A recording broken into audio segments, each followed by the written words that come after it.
kamongongo na yo yango nde makasi na ngai nayonaka pembeni na yo yango nde makasi na ngai nayokaka mongongo na yo yango nde esengo na ngai koyokaka mongongo shama yango nde makasi na ngai ntango nakokaka mongongo a Jésus yango nde esengo na ngai kovandaka pembeni na yo yango nde makasi na ngai nayokaka mongongo na yo yango nde esengo na ngai koyokaka mongongo a Jésus yango nde esengo na ngai. Alléluia. Je crois que l'église a déjà prié pour les prédicateurs. Alléluia. Je crois à la prière que tu viens de me faire. Si toi tu crois pas, moi je crois. Alors tu peux prendre la place. Alors dans mon introduction, bien aimé dans le Seigneur, avant que je puisse d'abord commencer de parler, je bénis d'abord ta présence. Bien aimé dans le Seigneur, j'aime toujours dire, aussi longtemps que vous voyez un prédicateur devant l'église, il a quelque chose à te transmettre. Mais pour recevoir cette chose, bien aimé dans le Seigneur, tu dois être attentif. Tu dois utiliser tes yeux. Tu dois utiliser ton cœur pour écouter ce que le Seigneur a préparé pour toi. Quelqu'un peut dire Amen. Allez, j'aimerais que tout le monde regarde le tableau. Qu'est-ce que le Seigneur m'a intitulé? De quelle manière cherches-tu ton salut? Ton salut, ton salut. Alléluia. De quelle manière cherches-tu ton salut? Alors j'aimerais poser une question à l'église. L'église, ne regardez pas de gauche à droite. Regardez le prédicateur en fait. Parce que si je pose une question à l'église, pourquoi tu viens à l'église? Pourquoi nous venons à l'église de temps en temps? Qui peut me répondre?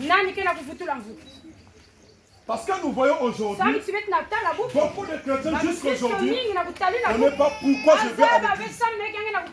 Si tu demandes d'autres personnes, vont te dire, je vais à l'église afin que ma vie soit bénie. Si tu demandes d'autres personnes, il va te dire, je vais à l'église afin que mon foyer soit béni. D'autres personnes vont te dire, je vais à l'église afin que je trouve le mariage. D'autres personnes vont te dire, je vais à l'église pour que je trouve le travail. Alléluia. Mais là, ma question ce matin, pourquoi tu viens à l'église? Qui peut me répondre?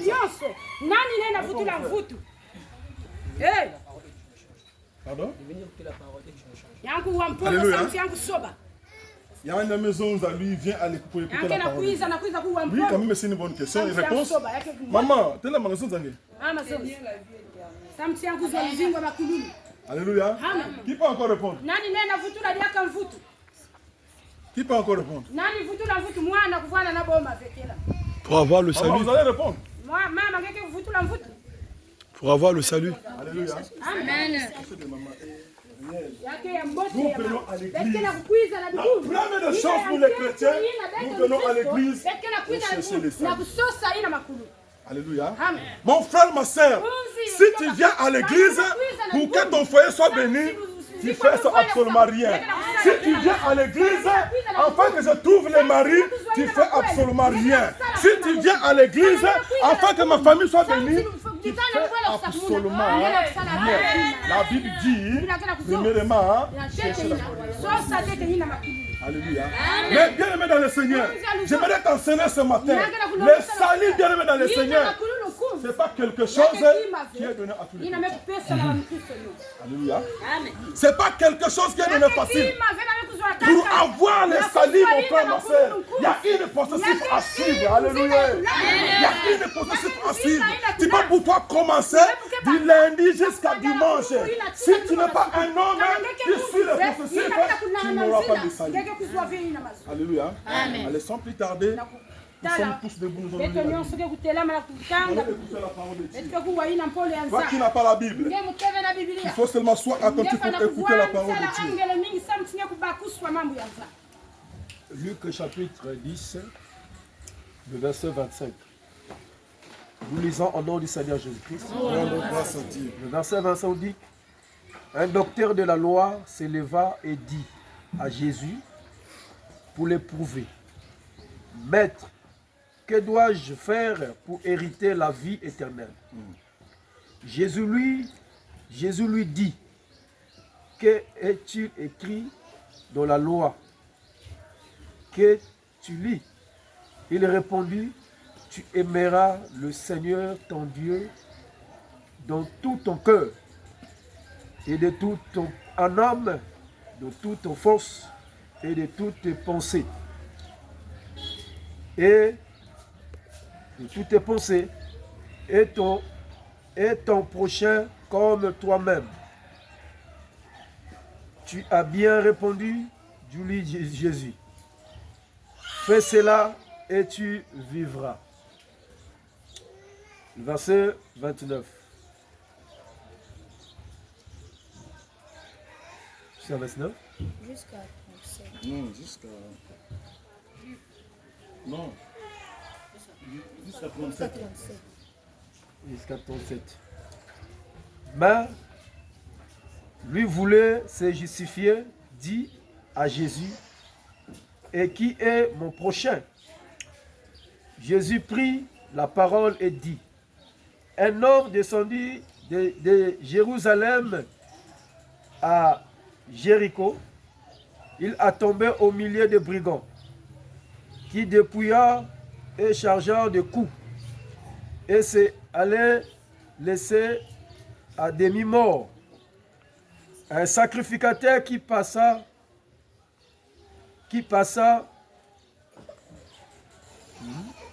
Un sacrificateur qui passa par hasard. Par hasard, descendit par le même chemin, ayant vu cet homme passant outre. Un lévite qui arriva aussi dans ces lieux, ayant vu passant outre. Mais un samaritain qui voyageait était venu là, fut aimé de compassion lorsqu'il a vu. Il s'approcha et banda ses plaies en versant de l'huile et du vin, puis il les mit sous sa propre voiture, le conduira à l'hôtellerie et prit soin de lui. Le lendemain, il tira 2 deniers, les donna à l'hôtel et dit: un soin de lui, et ce que tu dépenseras de plus, je le rembourserai en mon retour. Lequel de ces 3 te semble avoir été le prochain de celui qui était tombé au milieu des brigands? Verset 37. Celui qui a exercé la miséricorde envers lui, répondit le docteur de la loi. Et Jésus lui dit: va et toi fais le même. Alléluia. Amen. Parole du Seigneur. On peut nous mettre bien-aimés dans le Seigneur. Alors, bien-aimés dans le Seigneur, j'aimerais parler à la personne qui est née de nouveau. Si vous êtes né de nouveau, c'est maintenant. Attentif. Vous allez d'abord écouter les bien-aimés dans le Seigneur qui a aussi fait quelque chose comme ce que vous avez fait. le comportement du chrétien d'aujourd'hui. Bien aimé, ici on nous présente un docteur de la loi. Chez nous au Congo ici, je vais prendre l'exemple comme de Thierry Mungala, le premier ministre de Pauline Makosso. Cette personne, mon bien aimé dans le Seigneur, il s'est levé pour aller voir Jésus. Il dit, oh Seigneur, qu'est-ce que je peux faire pour avoir la vie éternelle? Quelle belle question, bien aimé dans le Seigneur. Alléluia. Amen. J'ai aimé cette question. Il a dit, qu'est-ce que je peux faire?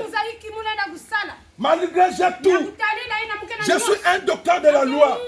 Mais on me parle de la vie éternelle. Mais moi, je ne connais pas qu'est-ce que je peux faire pour hériter la vie éternelle. Alléluia. Là où il est bien aimé, là où il était, cet docteur de la loi ne connaissait pas qu'est-ce qu'on appelle la vie éternelle. Il a vu Jésus. Il dit, je ne peux pas rater cette opportunité. Il demande à Jésus, qu'est-ce que je peux faire pour hériter la vie éternelle. Alléluia. Jésus lui a présenté, parmi les 10 commandements, il a présenté les 2 commandements. Alléluia. Le premier commandement et le deuxième commandement. Qu'est-ce que Jésus a dit? Oh, le docteur de la loi, si tu veux hériter la vie éternelle, le premier commandement que je vais te donner, aime ton Dieu de tout ton cœur, de tout ton âme, de tout ton esprit et de toutes tes pensées. Alors ce matin, est-ce que toi tu aimes ton Dieu? Alléluia. Est-ce que toi tu aimes ton Dieu? Toi qui abandonnes ta maison tous les jours pour venir écouter la parole de Dieu, la question que je te pose, est-ce que toi tu aimes Dieu?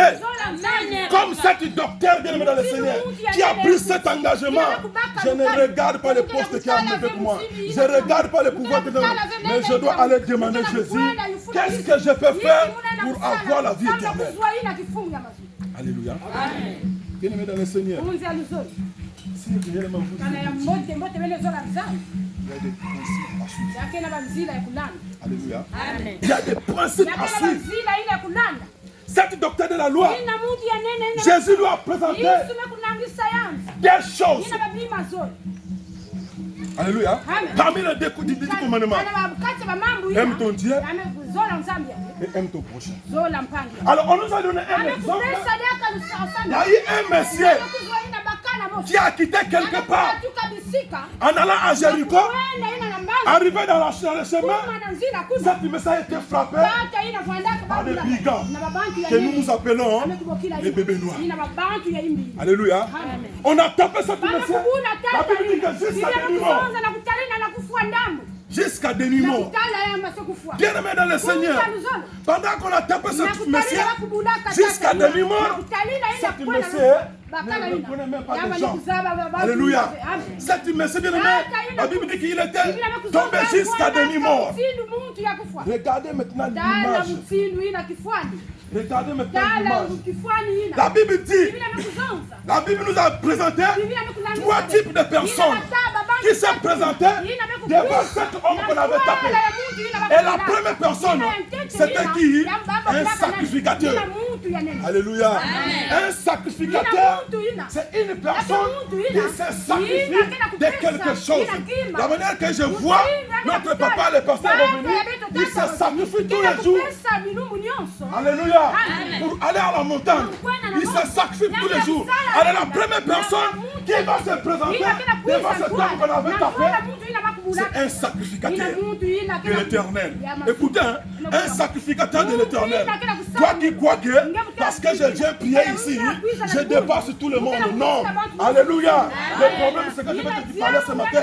Arrange seulement ton cœur. Même si tu viens prier, il faut aussi t'arranger ton cœur. Parce qu'il y a aussi des païens qui ne prient pas, mais ils ont la compassion. Ils ont la compassion dans leur cœur. Alléluia. Bien, mais les sacrificateurs vont se présenter devant cet monsieur. Il regarde comme ça. Il a bien dit. Ah, il a délivré.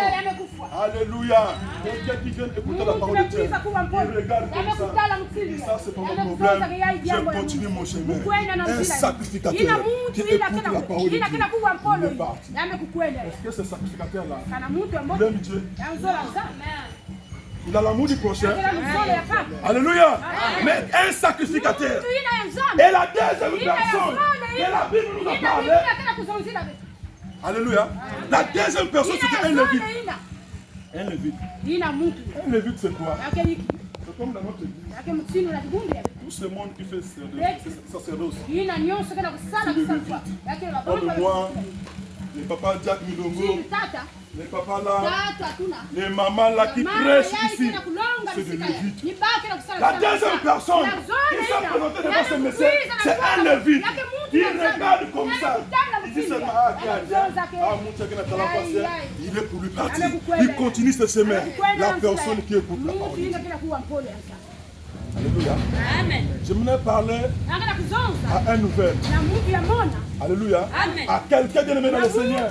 Regardez le comportement des chrétiens, les hommes qui viennent écouter la parole de Dieu tous les jours. Et la troisième personne, la Bible me dit, un Samaritain qui ne connaît absolument rien, qui ne partait pas à l'église. Il voyageait pour nous donner dans le Seigneur. Il a bien préparé son sac. Il dit, je dois voyager. Il passe comme ça. Il regarde. Il y a quelqu'un qui est tombé. Il dit, je ne peux pas passer. Je descends dans la voiture. Je regarde. Il regarde comme ça. Oh, on l'a tapé. Il respire encore. La Bible me dit, il a pris la bande. Il a pris le chiffon. Il a commencé à nettoyer la personne qui était à demi-mort. Il a soulevé le monsieur. Il met dans la voiture. Il la met dans l'autonomie. Mais quelle est la compassion pour la personne qui n'écoute pas la parole de Dieu? Alors ça c'est quelque chose que nous les chrétiens, nous devons faire. Mais les chrétiens ont passé cette étape, bien aimé. Et un Samaritain, c'est celui qui a dit la miséricorde, la compassion. Il regarde comme ça. Il dit, je vais prendre le monsieur. J'amène à l'autonomie. L'autonomie de l'homme, c'est l'hôpital. Alléluia. Il l'a mené à l'hôpital. Il me dit, quelque chose pour donner à l'hôpital. Vous savez, à l'hôpital, quand vous arrivez à l'hôpital, la première des choses, si tu as quelque chose, on va bien te recevoir. Alléluia. Et quand il a donné cela, il a dit, prenez soin de ces messieurs-là. Moi, je voyage. Et à mon retour, tout ce que vous allez dépenser, je vais vous rendre cela. Mon frère, ma soeur, les chrétiens d'aujourd'hui, si vous voulez la vie éternelle, arrangez notre vie. Il faudra que la parole de Dieu change ton cœur. La parole de Dieu que tu écoutes nous toujours doit changer ton comportement, doit changer ton cœur. Alléluia. Quelqu'un qui n'écoute pas la parole de Dieu, il a vu la compassion. J'ai dit, je ne peux pas passer. Il a pris ce monsieur. Il dit, je t'emmène à l'hôpital. La personne qu'elle ne connaissait pas. Ce matin, si tu veux la vie éternelle, prends le comportement du Samaritain. Alléluia. Prends le comportement du Samaritain. Bien aimé dans le Seigneur, je connais une histoire. Dieu dit quelque chose à son serviteur, le prophète Nathan. Le moment où l'Éternel a dit, je vais faire un choix en Israël. Vous choisirez qui va gouverner en Israël. Qu'est-ce que l'Éternel a dit au prophète Nathan? Va chez Isaïe, qui est le papa de David. Il va te présenter tous ses enfants. Et parmi ses enfants, je vais faire un choix. C'est moi qui vais faire un choix. Et je connais la personne que je vais choisir. Alléluia. Et qu'est-ce que l'Éternel nous a dit? La Bible dit, Dieu a indexé le prophète Nathan. Il dit, attention, quand tu vas arriver là-bas, cette papa Isaïe, il a des enfants qui sont gabarits, ils sont bons de figure, mais ne les prennent pas. Moi, l'Éternel, c'est moi qui connais la personne que je vais choisir. Alléluia. Et pendant que cette papa a présenté ses enfants bien aimés dans le Seigneur, pendant que cette papa a présenté ses enfants, Dieu n'avait pas parlé. Parce qu'il n'avait pas vu la personne. Il avait fait les choses. J'ai dit encore, prophète Nathan, parmi ces hommes qui est là-bas, moi je ne vois pas. Tous les hommes, pour regarder par la parole. Mais moi l'Éternel, je sonde. Je regarde les cœurs. Mon frère, ma soeur, si tu peux arranger ton cœur, Dieu va te choisir. Si tu arranges ton cœur. Alléluia. Amen. Et le prophète maintenant, le Seigneur, il m'a présenté tous ces hommes. L'Éternel dit, la personne que moi j'ai choisie, il n'est pas là-bas. Le prophète demande encore à Isaïe, le papa, mais on mis cette personne-là. Ce n'est pas encore une autre personne. Mais il est en il fait tous les animaux. Alléluia. Et Isaïe va dire, va me prendre ce monsieur-là. Parfois c'est celui que le Seigneur va choisir. Qu'est-ce que le Seigneur avait dit pour ce monsieur-là? Il avait dit le cœur. Notre Dieu, c'est un Dieu. Il ne regarde pas ton beauté. Non, non, non, non, chose impossible. Il ne regarde pas ton gabarit. Mais il regarde le cœur. Alléluia. Amen. Regardez l'histoire de ces trois personnes. Un sacrificateur, un lévite. Les deux personnes ont passé. Toi aussi tu es un sacrificateur. Hier tu étais à la montagne. Tu es un sacrificateur. Hier tu étais à la montagne. Tu es un lévite. Mais est-ce que bien aimé le Seigneur, c'est comme ça que la Bible nous enseigne. Alléluia. Amen. Mais un Samaritain qui n'écoutait pas la parole de Dieu, il a vu la compassion. Il dit, je ne peux pas passer, je ne peux pas passer ici. Je dois obéir, je dois faire quelque chose pour que cette monsieur se retrouve la vie. Alléluia. Cela ne veut pas dire parce que je suis né de nouveau, j'ai la vie éternelle.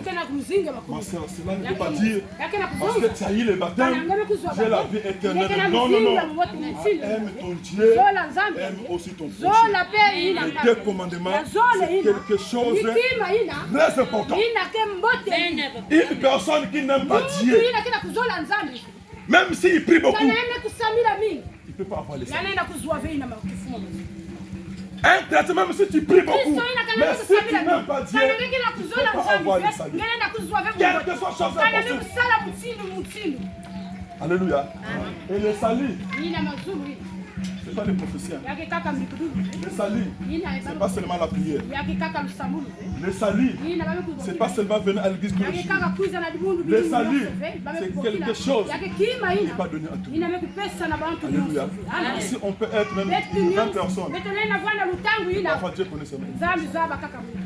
Mais qui n'est jamais trop tard. J'aimerais qu'après avoir écouté cette parole, change ton comportement. Après avoir écouté la parole de Dieu, change ton comportement. Dis à ton Dieu, Seigneur, change-moi, renouvelle-moi, renouvelle-moi, que je puisse encore me mettre de nouveau. Alléluia. Alors, nous sommes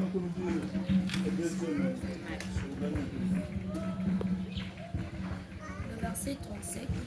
Celui qui aime son père et sa mère plus que moi n'est pas digne de moi. Et celui qui aime son fils ou sa fille plus que moi n'est pas digne de moi. Celui qui ne prend pas sa croix et ne me suit pas n'est pas digne de moi. Celui qui conservera sa vie la perdra.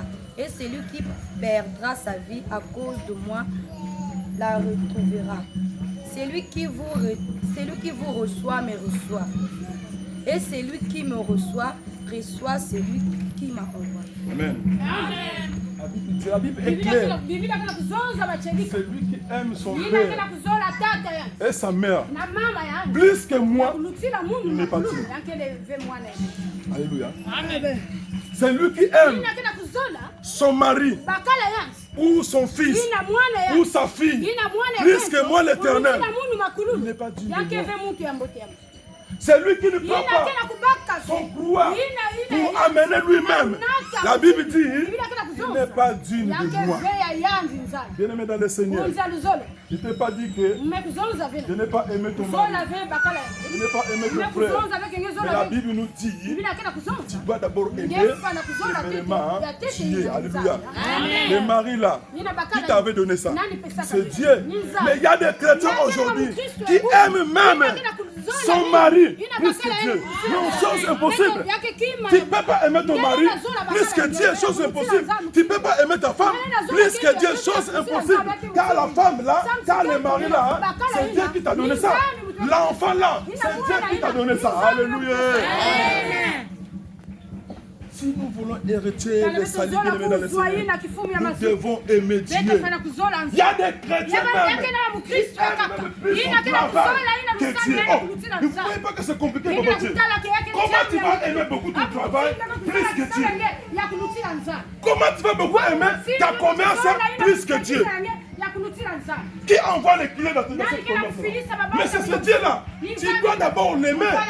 Les jours de culte, vous allez voir quand tu vas au marché, les mamans sont